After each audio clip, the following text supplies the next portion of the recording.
Durante los próximos, junto con contando 5 domingos más, vamos a hablar de algunas cosas que son características de la casa, porque eso es lo que estamos haciendo y como acaban de ver en el video también, nuestra casa. Bienvenidos, ya tenemos esta cámara activa, ¿todavía no? Ok, bienvenido tú que estás a la distancia también, gracias por estar conectado con nosotros, espero que estés siendo tan bendecido como nosotros aquí lo estamos siendo en esta mañana. Ok, 5 cosas vamos a hablar durante estos domingos, 5 contando el de hoy. La primera, cosas que nos caractericen, cosas que sean, oiga, si hay algo que dice o que habla de la casa, esto, aunque hay muchas cosas más que estas 5 que les vamos a mostrar, pero con estas 5 por lo menos algo avanzamos. Entonces, la de hoy la voy a llamar así: una característica en la casa, nuestra convicción, nuestro entendimiento acerca de lo que es salvación, vida y sentido. Salvación, vida y sentido. Y te voy a hablar de 3 cosas hoy. ¿Estás listo? ¿Cuántas te voy a hablar? 3, que es lo que procuro siempre.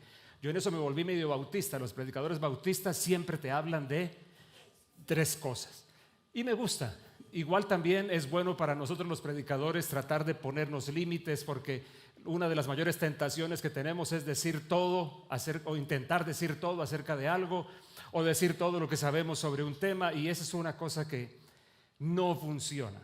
Entonces, 3 cosas nada más. La primera quisiera que tú la digas conmigo. La primera de la que te voy a hablar hoy, yo la llamo los 2 inicios.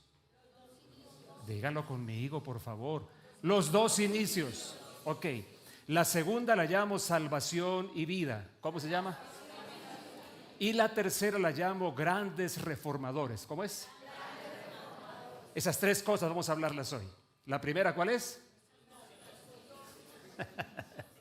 Ustedes tienen memoria de pajarito, perdón pues, pero mejor ustedes. La primera es los 2 inicios. La segunda, salvación y vida. La tercera, grandes reformadores. Hablando de la casa, quiero mostrarte a partir de estas 3 cosas algunos asuntos importantes que nos describen mucho a nosotros. ¿Por qué hacemos esto? Déjame decirte algo. La semana pasada insistí en que, de acuerdo con lo que Salomón enseña, Proverbios 28, 19, no hay nada que haga tan fuerte a un pueblo como tener una visión profética, un sueño compartido. No queremos ser personas unidas por tareas o por filosofía nada más, sino que compartamos un sueño que hemos recibido de Dios, que tratamos de resumir con esas frases, de resumir no, de dibujar, porque entendemos que visión debe comprenderse como un horizonte, no solamente como una suma de metas, o no tanto como una suma de metas. Entonces les decía, hablando de esto, que lo que nos puede hacer muy fuertes a nosotros a través del tiempo es compartir un sueño. Ustedes creo que son más o menos cercanos a la historia de Israel, a la historia reciente, la historia moderna de Israel, del Estado de Israel, cómo vuelve a ser Estado en 1948, en un día, una resolución de las Naciones Unidas, 1948 años y un poco más en absoluta dispersión. Díganme ustedes cuál pueblo prevalece con semejante tiempo dispersos por el mundo a través de tantas generaciones. Ninguno que se sepa que haya vivido lo que Israel ha vivido. Una cosa interesante, por ejemplo, nunca en esos 1948 años o más, ellos dejaron de celebrar algunas de sus grandes fiestas, donde estuvieran. Una de ellas, el Pesaj, que es la Pascua, lo que llamamos nosotros la Pascua, o en inglés, para los millennials, el Passover. ¿Ya me entendieron, millennials? Yes. Cada vez que lo hacían durante 1948 y más años, decían: el año que viene en Jerusalén, el año que viene en Jerusalén. ¿Cuántos habrán vivido para verlo? Bueno, solamente los que se asomaron a ese momento crucial, 1948. Es una pequeña muestra de lo que un sueño compartido puede hacer. Entre nosotros, por ejemplo, también decimos que una manera como el sueño puede ser compartido no es solamente como aprenderse de memoria la visión que el pastor propone, sino identificarnos con las cosas que nos definen a nosotros y las cosas a las que aspiramos y que entendemos que nos hacen ser lo que somos. Cada familia, como sucede con cada familia tiene sus características, sus tradiciones. Inclusive cuando tú entras a una casa, ¿no es verdad que cada casa tiene hasta su propio olor? Y tú sabes, como en esta casa huelen a esto, espero que donde hayas ido siempre huelan bueno, ¿no? A mí me pasó una vez que llegué a un lugar donde supe quiénes mandaban en esa casa, porque toda olía a perrito. Ok. Y sí, evidentemente los dueños de la casa eran los perritos, no eran los habitantes de esa casa. Digamos que también en la casa queremos como definir una característica que nos hace ser nosotros, qué cosas nos definen. Y un asunto importante a la hora de visión compartida tiene que ver con esto, que de pronto llegas, te haces parte y comienzas a descubrir que lo que se menciona, que lo que pasa, que lo que se hace, como que se identifica contigo. Y yo tengo en mi interior las mismas cosas. Yo experimento lo mismo, yo me muevo hacia lo mismo y es una de las maneras como se va conformando ese sueño compartido. No queremos ser una iglesia que recita la visión que un líder le propone. Queremos ser una iglesia que abraza el horizonte que Dios nos propone por medio de una visión compartida. ¿Estás conmigo? Se me fueron todos. Dile al que está al ladito así, pásale la mano por detrás y dile, quiero tener una visión compartida contigo. Yo sé que uno se siente ridículo haciendo esas cosas, pero... Ok, entonces hoy, una cosa que tiene que ver con la casa, salvación, vida y sentido. Una de las características nuestras va en esta dirección, pero entonces tengo que decirte un par de cosas primero. La primera de ellas yo la llamo los dos inicios, ¿te acuerdas? Los dos inicios. Miren esto, la posición en el primer inicio, y este tema de posición siempre será vital en todo. Cuando hablamos de posición, estamos hablando de un ámbito de influencia, estamos hablando de una dignidad, estamos hablando de un reconocimiento, estamos hablando también de unos recursos de autoridad, estamos hablando también de una asignación. Posición implica todo eso. Y esa parte del tema de posición es muy importante en la vida, en todo. ¿Cuál es mi posición frente a esto? Mi posición frente a aquello. De hecho, tú que trabajas en diferentes organizaciones normales sabes que la posición que tienes no necesariamente responde a todo lo que tú eres capaz o sabes, sino a que una autoridad mayor te entregó esa posición. Así que hay un asunto aquí inherente de dignidad, autoridad, recursos, ámbitos de influencia. Posición es una cosa súper interesante. Yo recuerdo de los pocos recuerdos que tengo con mi padre, tengo este. Mi padre era policía de los rasos, a propósito, ¿no? Que durante mucho tiempo me daba como pena admitirlo. No, policía de los rasos, de los rasos. Tengo una anécdota con mi esposa que a ella no le gusta que yo cuente y no la voy a contar. No, porque después yo prefiero que ustedes queden decepcionados a tener una semana de problema. Es muy divertida en todo caso, pero... Además recuerden que hace 2 semanas algo cambió en su interior. Entonces ya no es la misma. Tiene un hueco adentro. El tema es que un día estoy en la ciudad de Bucaramanga, en el cruce de unas avenidas, no sé por qué, yo niño pequeñito solo, no había semáforos todavía, y recuerdo muy bien que veo a la distancia a un hombre que camina muy bien vestido, muy bien uniformado con uniforme militar. Recuerdo déjeme, estoy invirtiendo si su pantalón era oscuro, su camisa era caqui o al contrario, pero muy, muy bien uniformado, con su kepis. Alcancé a notar que traía guantes en sus manos, muy blancos, muy bien vestido, muy bien uniformado. Cuando lo observo, era mi papá. No lo podía creer, qué coincidencia tan extraña esa, que casi nunca lo veía y lo veo un día cruzando la calle. Escuchen esto, ¿por qué iba tan bien vestido? Cruzó la calle y se fue hasta una especie de podio donde se paró y comenzó a orientar el tráfico en ese cruce de avenidas. Miren qué interesante. Es una perfecta ilustración de lo que hablo de posición. Posición. Un ser humano normal, un tipo normal, claro, bien vestido, bien uniformado. Sin embargo, la suma de la dignidad que él vestía, digamos, la dignidad que lo respaldaba, que estaba representada en su uniforme, más el hecho de que aborda ese podio, esa suma hace que su posición fuera tal que los carros empezaron a hacerle caso y ordenó el tráfico. ¿Me está siguiendo? ¿El ejemplo te ayuda? Ok, entonces, en la casa, aquí en la casa, entendemos, y esto es muy importante en toda nuestra teología, en la casa entendemos que los seres humanos fuimos hechos para movernos de manera integral en la dimensión de Dios. ¿Sí lo ves detrás de mí? Fuimos hechos para eso, en ese primer inicio, con todo lo que eso signifique. Y así como te parezca de agresivo, de exagerado, no lo es. Así fuimos hechos. Miren este versículo, vamos a mirar este texto de la Biblia. Y dijo Elohim, Génesis capítulo 1, versículo 26, hagamos a un hombre a nuestra imagen, conforme a nuestra semejanza. ¿Están escuchando esa expresión? ¿La están dimensionando? Y luego dice, y ejerzan dominio sobre los peces del mar, sobre las aves de los cielos, sobre el ganado, sobre toda la tierra y sobre todo reptil que repta sobre la tierra. Que sea nuestra imagen, ¿no? Y luego dice, y Elohim, Aleph Tav, creó al hombre a su imagen. A imagen de Elohim lo creó. Macho y hembra los creó, a propósito del próximo sábado, que vamos a hablar de diseño de género. Miren, el vínculo entre imagen de Dios y género es muy interesante. Versículo 28, y Elohim los bendijo y les dijo, fructificad y multiplicaos. Algo que ahora las generaciones cristianas ni siquiera quieren, no quieren hijos, ¿no?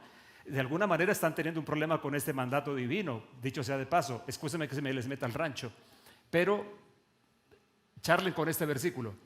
Llenad la tierra y sojuzgadla, dominad sobre los peces del mar y las aves de los cielos y sobre todo ser vivo que se mueve sobre la tierra. Génesis capítulo 1, versículos 26 al 28 en la traducción Biblia textual.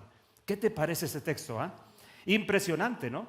Mucho que decir allí, pero hay un segundo inicio. Y tristemente para muchos, lo que yo llamo el segundo inicio es el primer inicio. Mucha gente cuando hablamos de humanidad y cuando hablamos de los seres humanos se ubican en esto que les voy a mostrar, que es el segundo inicio. Sí es un inicio, pero no es el genuino, no es el correcto, no es el original. Hay un segundo que tenemos que mencionar. Algo pasó, este es mi punto, algo pasó que trajo un terrible cambio y nos lanzó hacia un abismo. Un terrible cambio y un abismo que viene luego. Algo sucedió muy serio de lo que quiero que conversemos un momento. Dios le hace una pregunta a Adán, de la que hemos hablado otras veces. Aquí se la vamos a poner. ¿Cuál es la pregunta? Miren que desde ese día Dios decide trabajar con nosotros a través de preguntas. Muy interesante esto, ¿no? ¿Se han dado cuenta ustedes el poder de una pregunta? Los que de ustedes son jefes, directores, o son coaches, o son líderes, deben aprender siempre el poder de las preguntas. En Gallup, que yo soy acreditado como coach de fortalezas en Gallup, hablan de preguntas poderosas. Esta es una. ¿Qué pregunta poderosa? Pero Adonai Elohim llamó al hombre y le dijo, digan en voz alta, ¿qué le dijo? No, señor, lean bien. Adán, ¿dónde estás? ¿Por qué Dios no pregunta qué hiciste? Abusadora, no, esa no es. ¿Qué hiciste? ¡Qué locura! ¿Qué metida de pata es esta? No. Esto es súper interesante. La pregunta de Dios apunta, entre otras cosas, a un cambio en la posición. ¿Te acuerdas de todo lo que te dije? ¿De lo que es posición? Que esté dormido, dígame amén. Por aquí hay unos dormidos. Algunos de ustedes tienen cara de estar bravos. ¿Están bravos? ¿No? Voy a mirar mejor más atrás porque por aquí adelante tienen algunos cara de bravos. ¿Dónde estás? Miren, nosotros entendemos aquí en la casa, hablando de bases teológicas que nos dan razón para...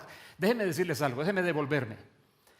Lo que hacemos obedece a lo que creemos. Mucho de lo que hacemos, de lo que pensamos, y es importante tener claro qué creemos. ¿Qué nos mueve a actuar de una manera o de otra? ¿Y cuáles son las cosas que nos impulsan desde los conceptos de la Biblia, de la teología bíblica? Entonces, entendemos aquí en la casa que lo sucedido no fue una simple, escúchenme bien como lo tengo acá, no fue una simple pilatuna de un recién creado. Es que no se puede decir recién nacido, ¿no? ¿Cómo le dice uno a Adán? Recién creado. ¿Se acuerdan el otro día que les decía el sin ombligo? Adán no tenía ombligo, ¿no? Bueno, dicen que Dios se lo puso, que le dijo, chimbenguenchón, entonces ya con eso. Chiste de púlpito malito. Muchas gracias por el ánimo. No fue una simple pilatuna, pilas con esto. Allí no fue simplemente que algo problemático pasó. Un pequeño lío sucedió. No, señores. Voy a mostrarles 3 versículos, por favor. 3 pasajes. Comencemos. Y Adonai Elohim impuso sobre el hombre un mandamiento diciendo, de todo árbol del paraíso come libremente. ¿De cuáles? De todo. Todo. ¿Cuántos habría? Y no tenía restricciones. Pero, versículo 17, una sola restricción. De un número indefinido de árboles, Dios le pone restricción solo a uno. ¿Qué le dice? Pero del árbol del conocimiento del bien y del mal no comerás de él, porque el día, esta es la razón de Dios. No es que Dios le echa la sal. No es que Dios le dice, ahora te voy a maldecir o te voy a castigar. No, Dios le dice, hay un problema con ese árbol, Adán. Tiene un problema comer de ese árbol. ¿Cuál es el problema? Porque el día que comas de él, ¿pueden leerlo en voz alta? Ciertamente morirás. Algunas traducciones dicen, la manera de interpretarlo en el hebreo es muriendo morirás. Es muy interesante esa expresión, porque habla de 2 muertes distintas, una que incluye la otra. Miren otro pasaje más, y este es muy interesante. Cuando la mujer, ¿quién? Así lo dicen pasito, ¿no? ¿Cuándo quién? Ok, solo por anotarlo. Cuando la mujer, ¿qué pasó con ella? Cuando la mujer vio, tengan en cuenta esto, que el árbol era bueno para comer. Y además, este es un problema de las mujeres siempre, ¿no? Es lo que sigue, una tentación para los ojos. Yo a veces con mi esposa sufro porque yo cuando la veo parando frente a una vitrina digo, pues ella quiere comprar algo.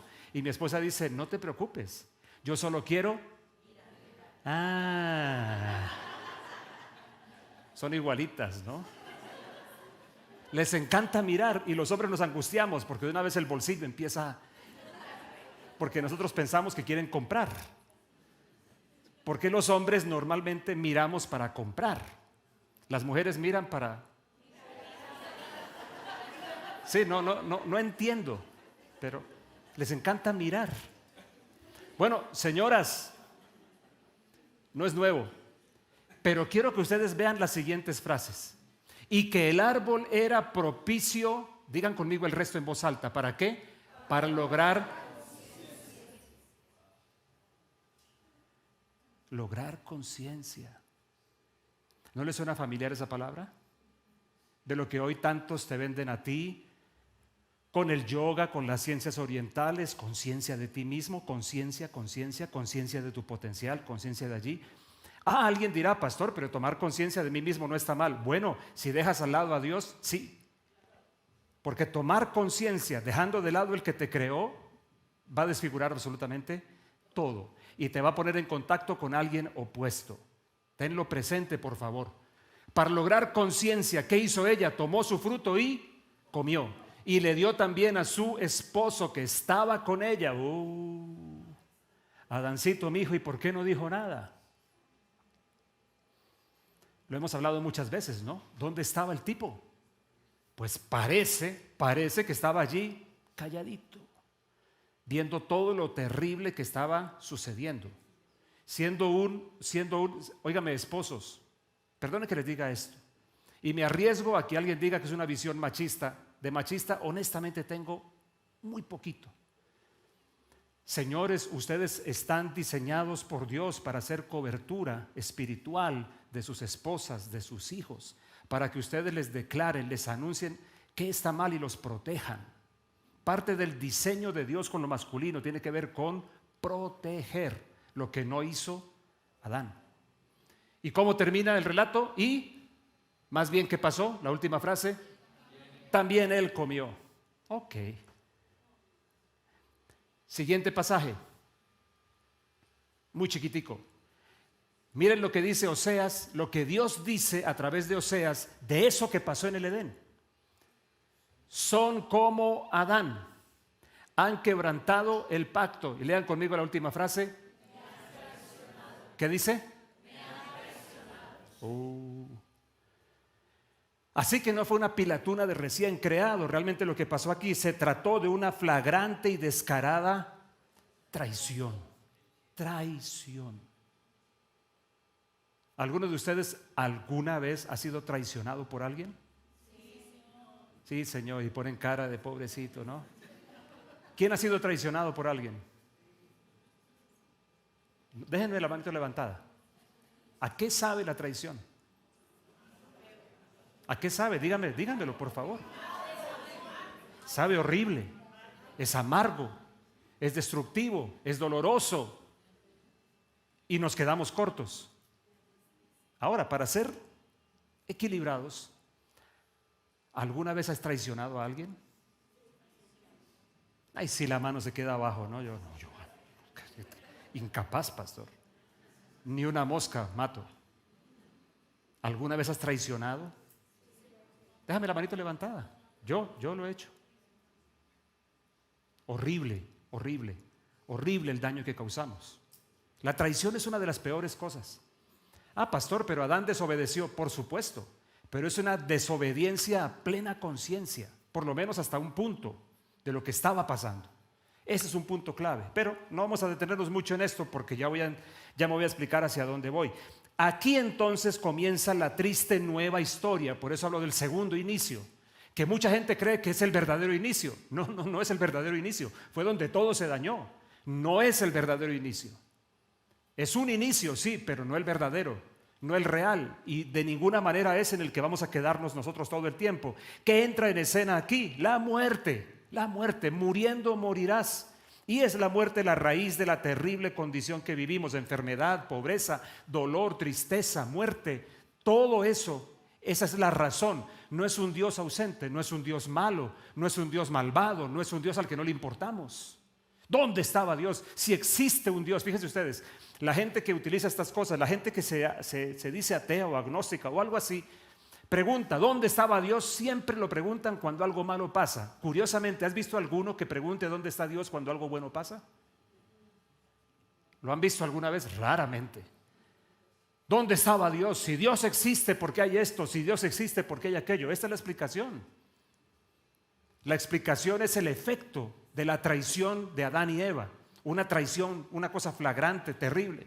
Entonces, una de las consecuencias que trajo esto, entre otras muchas, que la quiero mencionar de manera muy precisa, es lo que yo llamo el inicio del sinsentido. El inicio del sinsentido, que es el resultado de lo que llamo la gran ausencia. Cuando escribí esto de la gran ausencia en mi bosquejo, recordé La Cabaña. ¿Cuántos leyeron o vieron la película de La Cabaña? Porque allá hablan de la gran tristeza, ¿se acuerdan? La gran tristeza, esa novela es espectacular, que es una novela, no se les olvide nunca. La gran ausencia, la razón del sinsentido del que habla el señor Víctor Frank, que dice que es el mayor de los males modernos, que la vida carece de sentido. Y eso inclusive afecta a las personas que profesamos fe en Cristo a veces, por diferentes razones. Entonces, número uno, los dos inicios.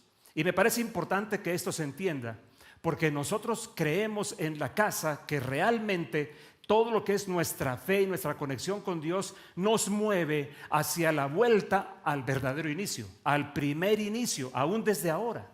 No en el futuro, no cuando Cristo venga, no, desde ahora. Hay cosas en las que empezamos a ser movidos hacia allá. Entonces va mi segundo punto. ¿Cuál fue mi segundo punto para ustedes? ¿Recuerdas? Salvación y vida, salvación y vida. ¿Cómo así, pastor? Sí, te quiero decir una cosa crucial, cosas cruciales en la casa. Nosotros aquí creemos en un evangelio de salvación y vida, no de incertidumbre y temor. Déjame decirte eso. Vas a escuchar muchas cosas en diferentes momentos que hablen de ser convencidos en nuestra vida si estamos caminando por caminos incorrectos o cosas así, pero no vas a escuchar mensajes de condenación, porque el evangelio que creemos no es un evangelio de condenación, es un evangelio de salvación.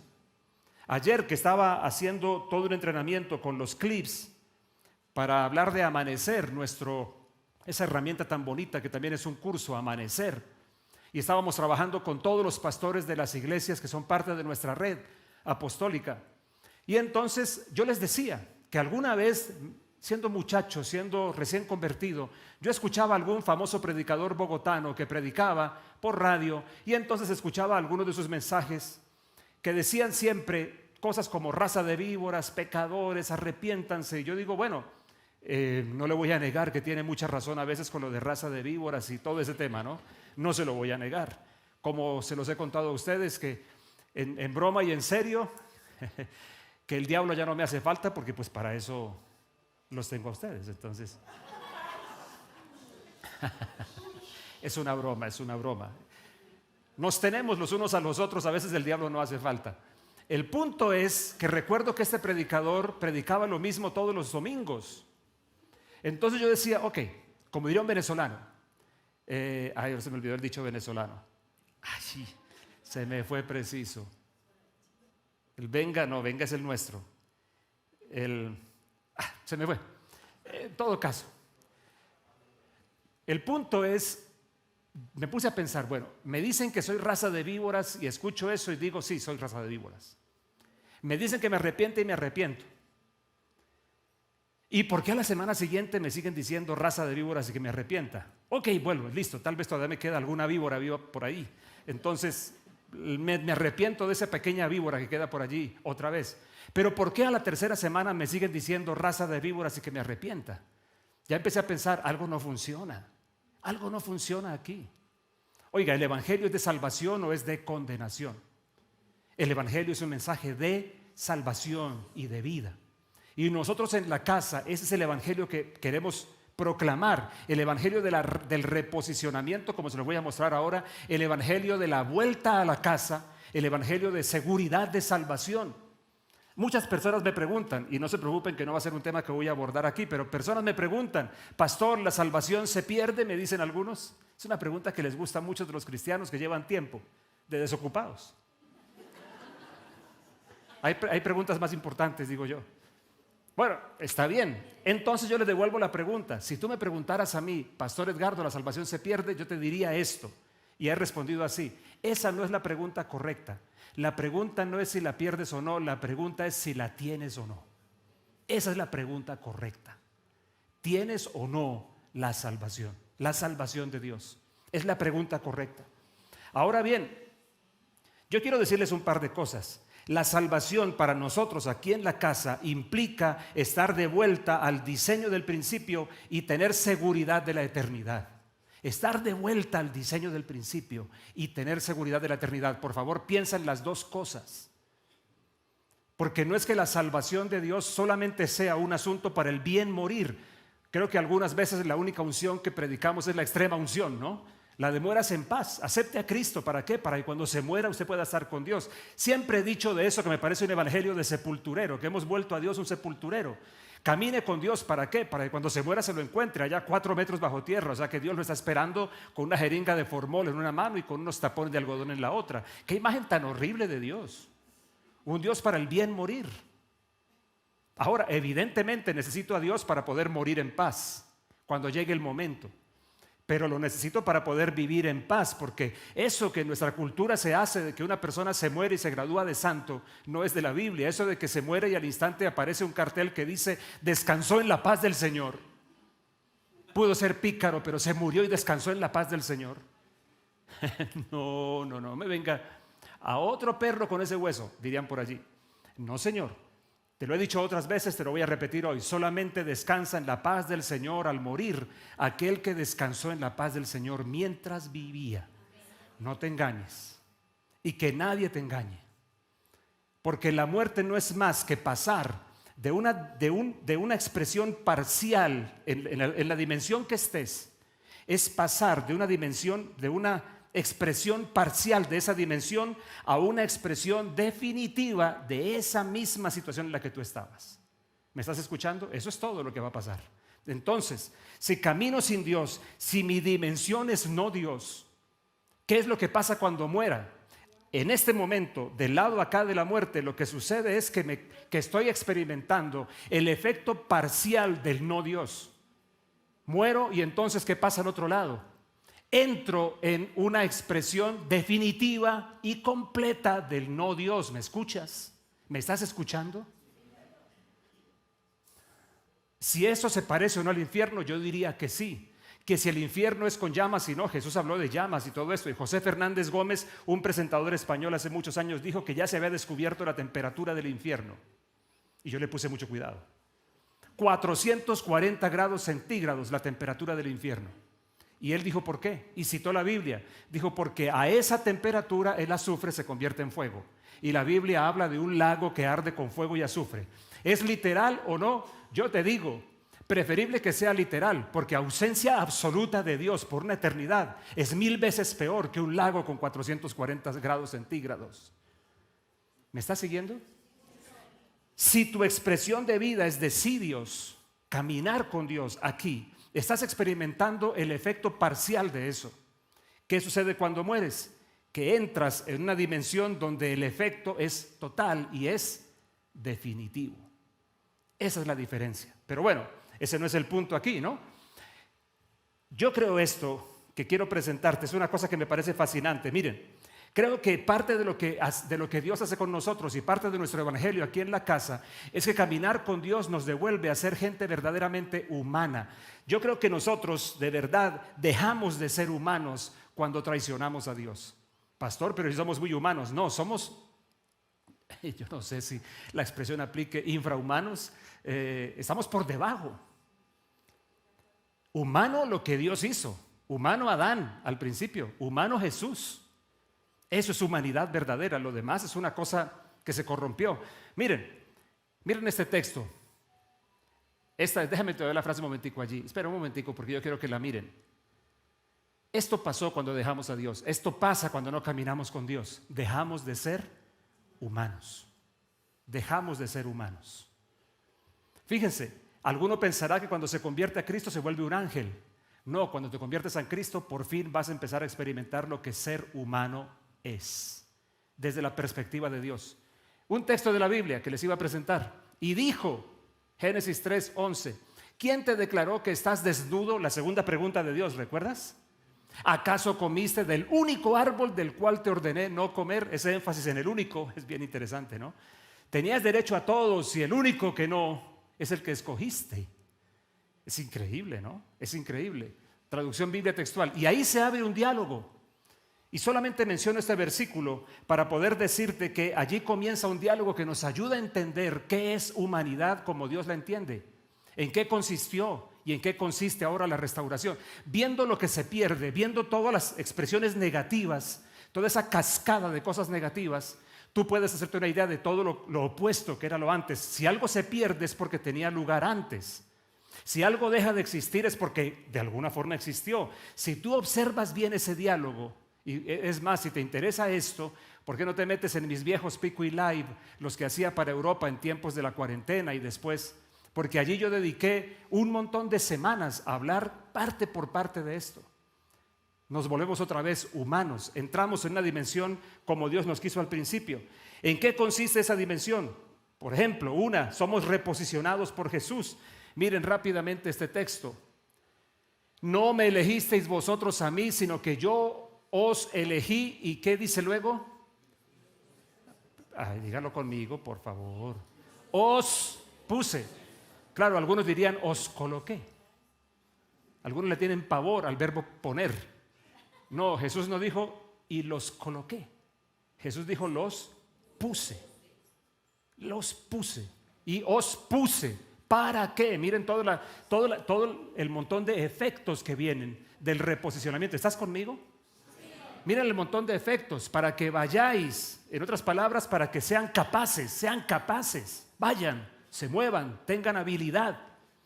Además, y produzcáis fruto para que puedan producir algo que sea importante, que sea valioso y que ese fruto permanezca para que todo lo que pidáis al Padre en mi nombre os lo dé. Increíble, ¿no? Todo el efecto del reposicionamiento. Es un evangelio de salvación y vida. Es el evangelio que creemos en la casa. Por eso nosotros hablamos también aquí de identidad profunda. Identidad profunda. Yo sé que cuando hablamos de identidad afloran muchas cosas y hoy más que nunca se hace urgente el discurso. También hablamos de identidad como identidad cultural, identidad familiar. Es que los Peñas somos así, o los Blancos somos así, o los Gutiérrez somos así. Cada uno somos de esta manera o aquella. Claro, tenemos identidades de alguna forma, pero yo la llamo identidad profunda, la que define esencialmente. Por ejemplo, miren lo que el Señor le dijo a Pedro. Creo que es la primera que tenemos, o a Juan. No, es a Juan primero. Entonces le dijeron: ¿quién eres para que demos respuesta a los que nos enviaron? ¿Qué dices acerca de ti mismo? ¿Y cómo se define Juan? ¿Cómo responde? Dijo: yo soy una voz, una voz. Ahí lo corté, quise cortar el versículo en esta parte. Ni siquiera dice soy un profeta, sino soy una voz. ¿Yo te aburro con este discurso? Quiero preguntarte en serio. Yo soy pansexual. ¿Yo soy pansexual? O sea que un rollo sexual me define. No puede ser. Es la peor locura. Yo lo que sí soy es trans, ¿no? Ustedes ya saben que tienen un pastor trans. ¿No sabías? Yo lo admití. Yo le dije el otro día que soy trans celestial. Yo soy trans celestial. Yo estoy mudando hacia la celestialidad. Pastor, ¿qué locura está diciendo? Ninguna. Juan capítulo 15, perdón, 1 Corintios 15 lo dice, que como trajimos la imagen del terrenal, así traeremos la imagen del celestial. Así que yo soy trans celestial. También soy trans rico, porque vivo con poquito, pero con gustos de rico. No, soy trans celestial, eso sí realmente soy. La declaración que Jesús le hace a Pedro, miren otra más, hablando de identidad profunda. Yo también te digo que tú sabes la palabra Pedro en el griego, ¿cómo es? Piedra. Miren lo que Jesús le está diciendo. Yo te digo que tú eres piedra. ¿Qué es esto? No, pero yo soy no binario. No, le está diciendo, miren qué curioso, ¿no? Con Juan utiliza la imagen de la voz, soy una voz, para que empiece a entenderse. Con Pedro utiliza la imagen con Simón utiliza la imagen de una piedra. Y seguro él meditó mucho en esto para poder decir quién soy yo de verdad, cuál es mi identidad profunda. Cosas que se desprenden de este evangelio de salvación y vida del que estamos hablando. Además, una más que se desprende, misión de vida, que aquí la proclamamos, misión de vida. Porque no somos solamente como adornos de Dios en la tierra, en una tierra mala, no somos como la flor en el basurero, sino somos agentes de Dios en la tierra, comisionados por Dios para algo. ¿Alguien está conmigo en esto?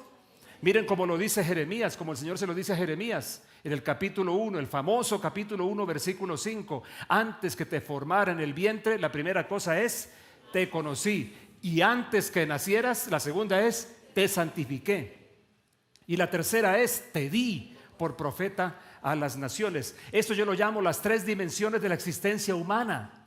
¿A cuáles me refiero? Soñados por Dios, es la primera.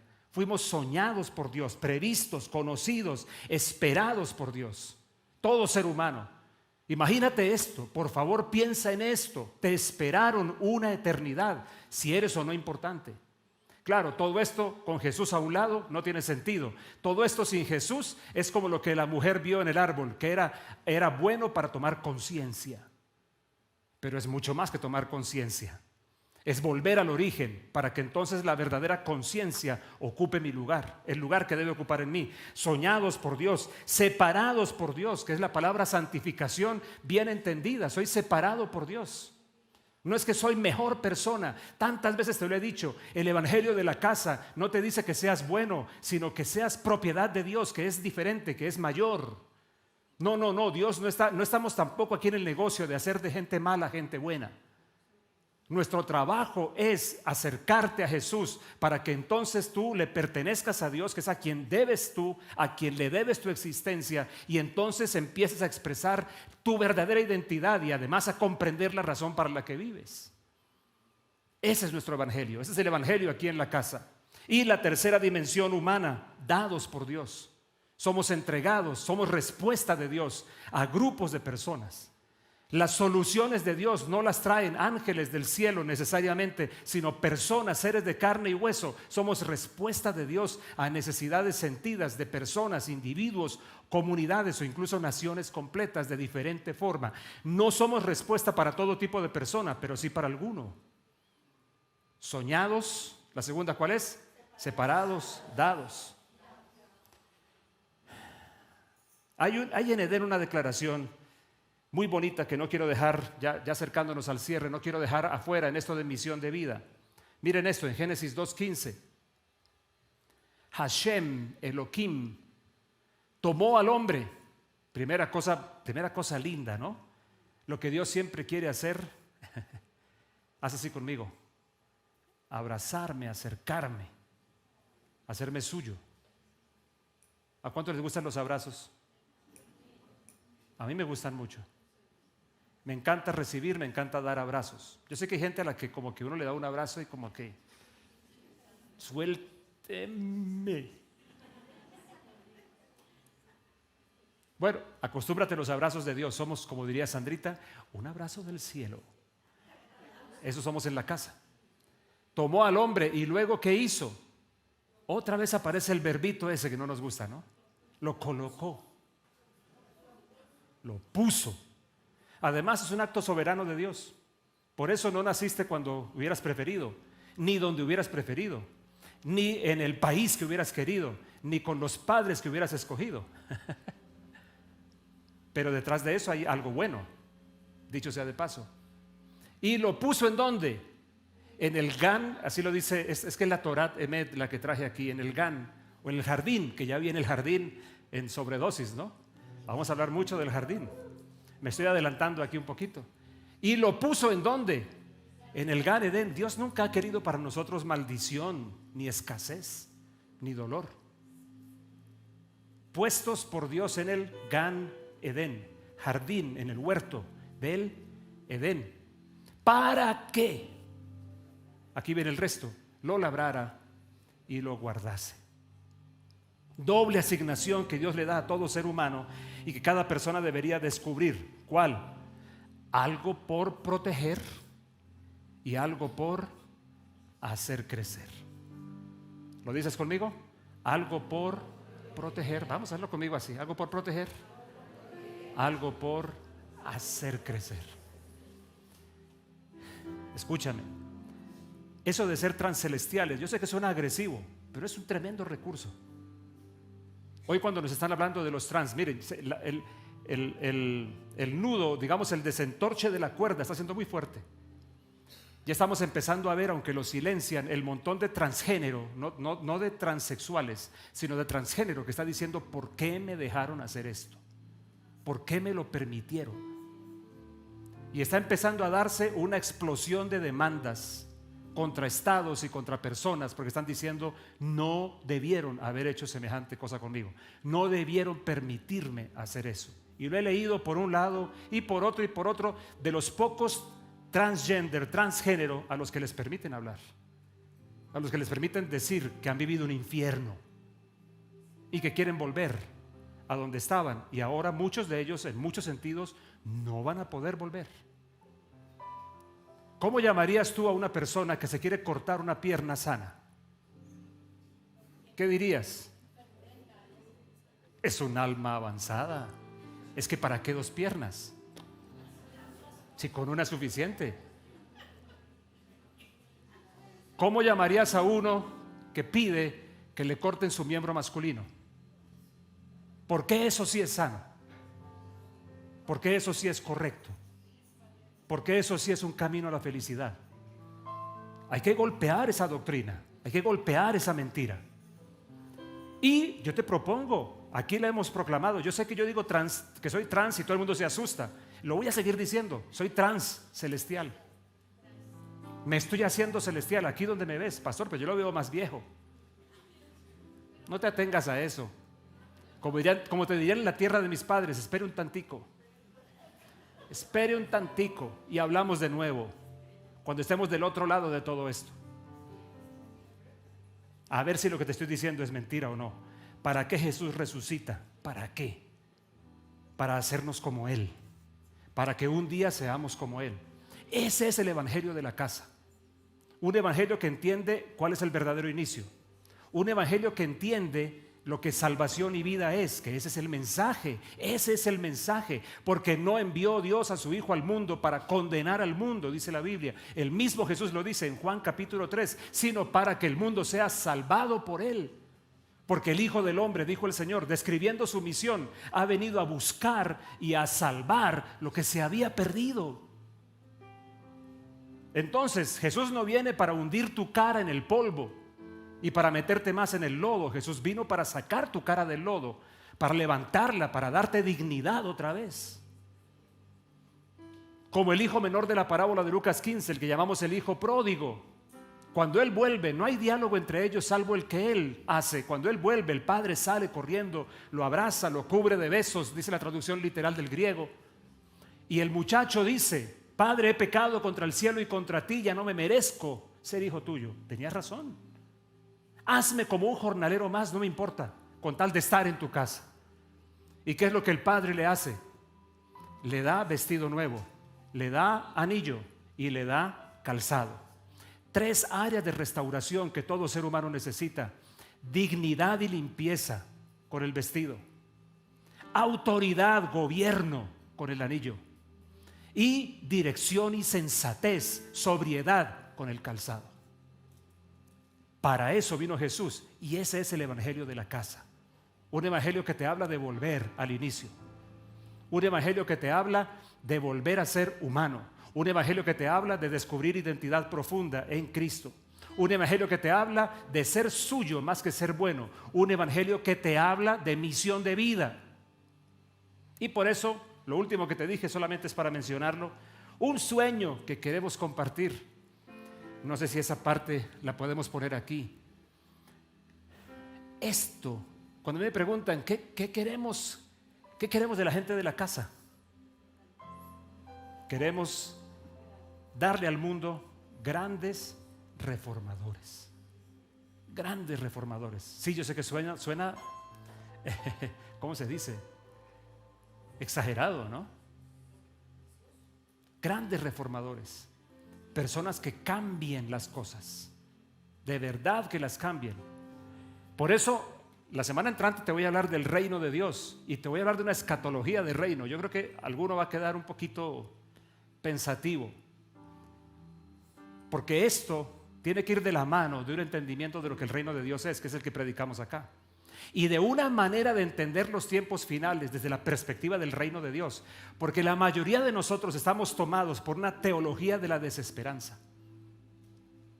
A cada rato, cuando de pronto yo comento algo, ya pasa menos ahora, en redes sociales me comentan: pastor, y esto se va a poner peor, es que así es como tiene que ponerse.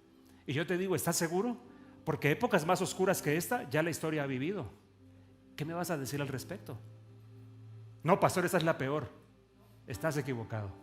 Esta no es la peor. Estamos en un círculo que nos está llevando a cosas muy parecidas a las peores, pero esta no es la peor estación que el mundo ha vivido. No lo es. Ni es el peor tiempo de calamidades. No lo es. Ha habido peores.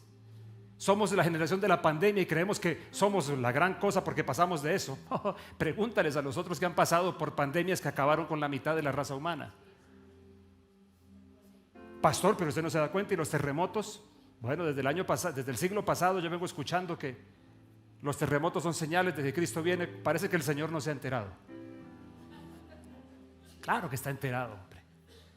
Lo que estoy diciendo es que hay que revisar nuestra escatología, y va de la mano con esto.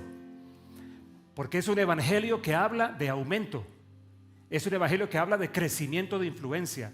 Nuestro evangelio, me estoy adelantando un poquito, no niega lo negativo alrededor, pero proclama que hay una cosa mayor, que Dios es el dueño final de la historia. No se te olvide esto.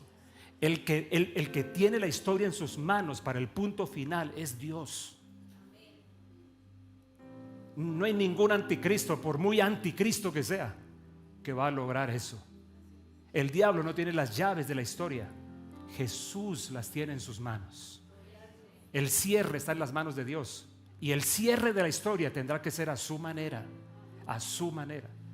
Me anticipé un pocotón a lo que te quiero decir la semana entrante. Grandes reformadores. Entonces, como estamos hablando de nuestra casa, quiero que tengas esto en claro. Estás en un lugar donde enseñamos cuál es el verdadero inicio, donde decimos que hacia allá nos movemos todos por lo que Jesús hizo, Juan 15. Yo los elegí y los puse reposicionados. El tema de la posición, no se te olvide, es muy importante. La segunda cosa, salvación y vida. Nuestro evangelio es de salvación, de vida, que nos habla de restauración, que nos habla de seguridad de la eternidad. El evangelio que predicamos, como entendemos en la escritura, es un evangelio que nos habla de acercarnos a Jesús y ser suyos para descubrirnos ahí y entender nuestra misión de vida, convertirnos en seres humanos de verdad. El evangelio que predicamos en la casa procura hacer de cada uno de ustedes, de nosotros, grandes reformadores. Y estas son las clases de sueños que queremos compartir. Que sean sueños compartidos. Pastor, ¿qué debo hacer? La pregunta sería, si tú piensas en que estamos levantando grandes reformadores, ¿qué quisieras hacer? ¿Qué quisieras hacer? No me preguntes tanto qué hacer, sino piensa en lo que te digo. Nuestro horizonte, hacia dónde nos movemos, ¿a qué te empuja eso? Y eso, lo que te empuje, hazlo. Eso, porque eso es menos importante que lo que está detrás de lo que nos está moviendo. Un sueño compartido, para que no seamos un pueblo que se une, como le he dicho repetidamente, por las tareas, sino por los sueños que compartimos. Vamos a estar de pie, por favor, para terminar. El tiempo ya se nos fue. Ustedes también allí en su casa, por favor, estén de pie. ¿Cómo ahorran ahora con las botellas, no? Las agarra uno y se queda con el agua en la mano.